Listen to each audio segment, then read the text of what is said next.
반갑습니다. 여러분 프로토 교수입니다. 스포츠 모든 경기를 매일 분석 및 조합 픽 공유 중에 있습니다. 영상에 공개되지 않는 정보들로 정보방에 입장하시면 확인하실 수 있으니 참여를 희망하시는 분들은 영상 하단 고정 댓글 링크를 통해 아무 조건 없이 자유롭게 참여가 가능하니 많은 참여 부탁드리겠습니다.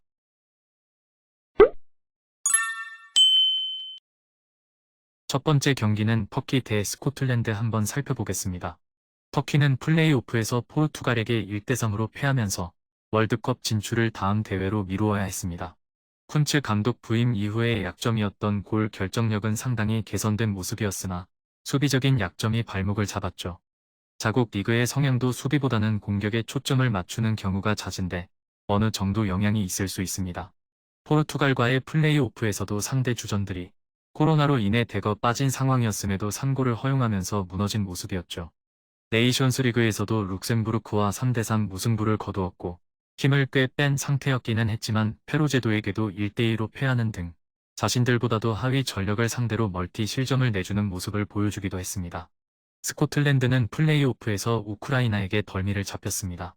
우크라이나 선수들의 단결력을 이겨내지 못하는 모습이었고 초반 기세를 뒤집는 모습을 보여주지도 못했죠. 전술 변화로 만회골을 넣기는 했지만 이미 벌어진 스코어를 따라잡지는 못했습니다. 기본적으로 300을 중심으로 수비를 단단히 하는 모습을 보여주고 있습니다. 그러나 상대의 기민한 움직임과 압박에는 다소 약한 모습을 보여주고 말았고 득점력에서도 아주 좋은 모습을 보여주지 못했습니다. 우크라이나와의 플레이오프에서 크리스티와 존 맥김이 부진한 모습을 보여주기도 했고 결국 밸런스를 깨고 나서야 득점이 나오는 모습이었죠. 그래도 네이션스리그에서는 6경기를 치르는 동안 11골을 넣으면서 리그 A 진출의 원동력이 되는 등 다소 달라진 모습을 보여주기도 했습니다. 터키가 네이션스리그에서도 하위 전력을 상대로 다실점을 허용한 모습을 보여주고 말았고 스코틀랜드도 네이션스리그에서 약점이었던 빈공을 다소 해결하는 모습을 보여주었습니다. 터키가 홈 어드밴티지를 이용해 유리한 고지를 점할 수 있기는 하나 고질적인 수비 문제로 인해 튀르키예의 압도적인 우세를 점치기는 어려워 보입니다. 오버를 우선으로 픽하며 터키의 승리를 예상합니다.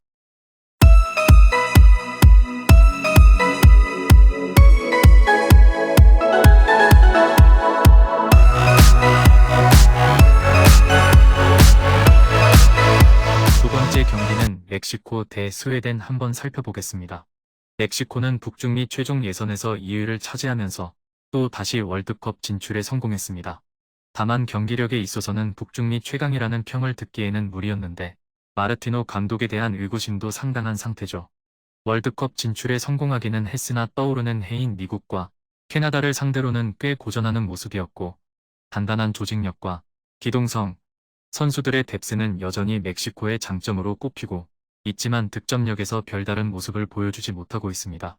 공격진의 핵심이 되어야 할 라울 히메네즈도 부상으로 참가하지 못할 가능성이 커졌습니다.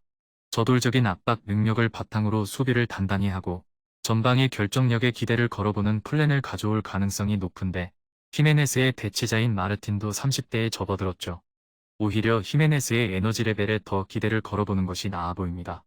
스웨덴은 플레이오프 끝에 두 대회 연속 월드컵 진출에는 실패했습니다.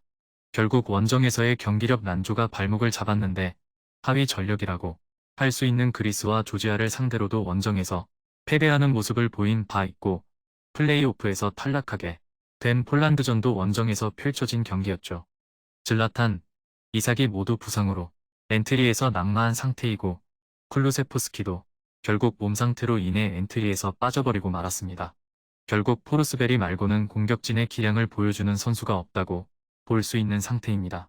또한 쿨루세프스키와 이삭은 플레이오프에서도 두 경기 연속 부진하면서 월드컵 진출 실패의 원흉이 되는 등 유독 전방 자원들이 큰 대회에서 부진한 경우도 많았습니다. 두 팀이 모두 전방 파괴력이 상당 부분 떨어진 모습을 보여주고 있는 상태입니다. 두 팀 모두 공격수들의 부상으로 인해 100%의 전력도 아닌 상황이고 스웨덴이 원정에서는 하위 전력과의 경기에서도 우세한 모습을 보여주지 못하고 있었음을 감안한다면 승부에서는 홈팀인 멕시코의 우세를 점치는 것이 확률 높은 선택이 될 것입니다. 멕시코의 승리 가능성이 더 높아 보이기는 하나 스웨덴의 핸디물을 픽하는 것도 괜찮아 보이는 매치입니다.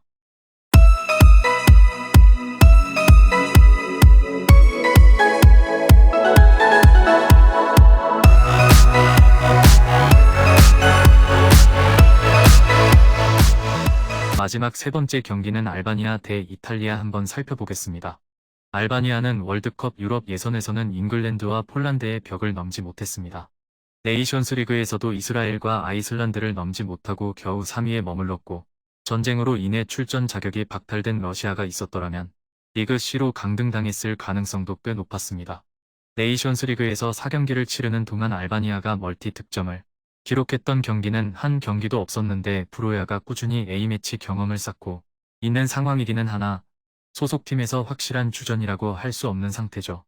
그러나 수비 전력만큼은 이탈리아도 알바니아를 절대 무시하기 어려운데 베리샤, 히사이, 짐시티 등 세리에A에서 뛰고 있는 유수의 자원들이 여럿 배치되어 있습니다. 2006년 이후 월드컵 예선에서 가장 좋은 성적을 거두는 데는 수비의 활약이 컸다고 평가받는 만큼 실점을 최소한으로 억제할 수 있을 만한 전력이라는 평을 듣기에는 충분해 보입니다. 이탈리아는 월드컵에서는 북마케도니아에게 일격을 당하면서 굴욕을 맛보았습니다. 그러나 독일, 잉글랜드와 한 조였던 네이션스 리그에서는 좋은 모습을 보여주면서 파이널에 진출했습니다. 네이션스 리그에서 전술적인 폭을 넓혔고 여러 자원들을 실험하는 성과도 있었죠. 키에사의 복귀는 천군만마, 월드컵 플레이오프에서도 키에사의 낙마로 인해 측면 공격이 막히면서 공격력 난조의 원인이 된 바 있습니다. 그 외에도 라스파도리가 네이션스 리그에서 좋은 모습을 보여준 것도 긍정적입니다. 수비에서도 아체르비, 폴로이가 변형 스리백에서의 중앙 수비수로서 능력을 발휘하는 등 이탈리아가 가질 수 있는 전술적인 폭이 더 넓어졌다는 평가를 받고 있습니다. 알바니아의 전방 상황이 썩 좋지 못한 상황이고 네이션스 리그에서의 성적도 꽤 실망스러웠습니다. 그러나 이탈리아도 공격의 핵심이었던 키에사의 몸 상태를 장담하기 어렵고 알바니아의 수비 전력도 이탈리아 리그에서 경험이 많은 선수들이 여럿 배치되어 있는 만큼 이탈리아의 공격력을 100% 장담하기는 의문입니다. 하지만 기본적인 전력차를 생각했을 때 이탈리아의 2골차 이상은 가능해 보이기에 이탈리아의 핸디캡 승리를 예상합니다. 금일 경기들은 이렇게 알아보았습니다. 좀 더 다양하고 많은 정보를 원하시는 분들은 영상 하단 댓글에 링크 클릭 후 문의하시면 아무런 조건 없이 정보방 입장 가능하니 입장하셔서 정보 받아보시길 바라겠습니다. 그리고 영상에서 리뷰하지 않은 디테일한 정보와 조합픽은 매일 교수 정보방에서 공유하고 있으니 꼭 참여해보시길 권장드리며 이번 영상은 여기까지 하겠습니다. 시청해주셔서 감사드리며 늘 여러분들의 건승을 기원합니다. 감사합니다.